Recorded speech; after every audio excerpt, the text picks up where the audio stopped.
Yeah, it's got to catch folks by surprise. Can't be regular. Can't be routine.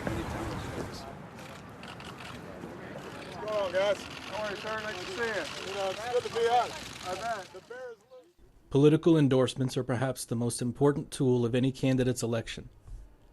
This public attention can be weighed in favor of the endorsed candidate and can even be used to counter an event that goes poorly. Bill Burton, a former deputy White House spokesman, gave an example of this in 2016 during an interview with NPR. Let's unpack this a little bit. What do each of these men get, the endorser and the endorsee, specific to this Trump-Christie thing, but also generally speaking? Well, in this case, Trump came off of a battering in the debate. So having a big name endorser like Chris Christie come on board gives him control of the news cycle. And for Chris Christie, it gives him an opportunity to be involved in the campaign. Burton went on to indicate that an endorsement can give permission for party members to vote for a candidate that they otherwise may not have voted for. But when Ted Kennedy endorsed then Senator Obama, that was a monumental event that was important for the campaign in the sense that people all across the Democratic Party were given permission by Uncle Teddy to get behind this upstart candidate from Illinois who was doing politics in a different way than we had seen ever, really. If political endorsements are important to candidates, why is it then that nonprofit organizations are prohibited from giving them?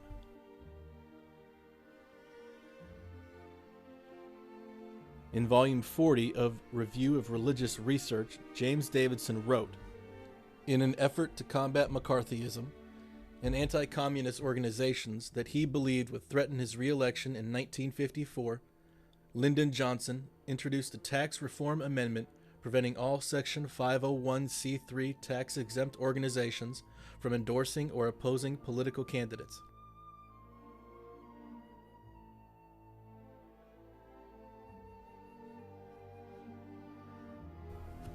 Many who oppose the ban argue that it is a violation of their First Amendment rights. However, the court case of Branch Ministries v. Rosati definitively upheld the constitutionality of the ban.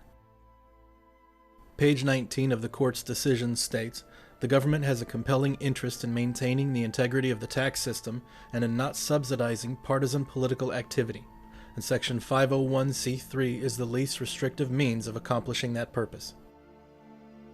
But regardless of the law, is it a good idea to allow churches an exemption to that law for them to endorse political candidates?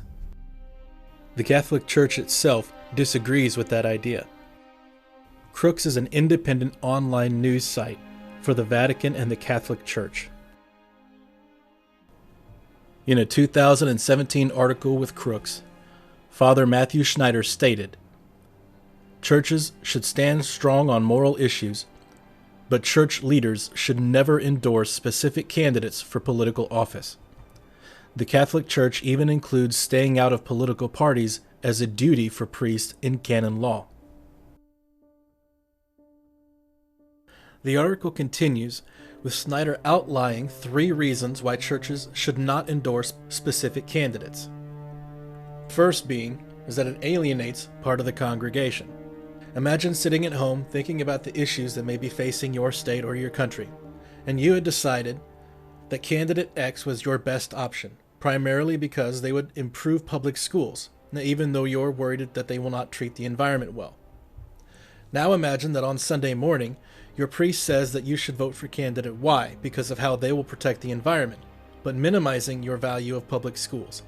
A second reason is that it makes the priest tacitly in support of immoral or questionable actions made by that politician. Politicians make mistakes, and very often in very big ways.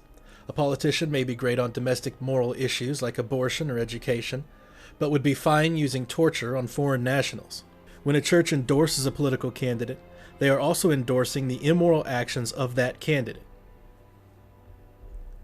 A third reason is that it weakens the moral voice of the priest. People look to the church as a spiritual and moral authority. The moral plane is considered as higher than the political plane. If the church picks sides in a divisive political plane, they will tend to become viewed more as an actor on that plane rather than on the moral plane. For example, neither Donald Trump nor Bill Clinton has a great record of showing respect for women. Yet individual pastors and church leaders both endorsed each of them. This reduced their moral authority. After such endorsements, a sermon that they would give on respecting women would seem hollow. Good to see you. Camden. Good to see you, Camden. Brandon. Camden, Brandon. Anna, I'm Anna. from Ukraine. Good to see you. Are you real? Yes, I am. I'm not wax. Yeah. How are you? No matter the importance of endorsements to political candidates or the benefits gained by the endorsee, it is best an endorsement be given by individuals rather than as churches, charities, or any other nonprofit organization.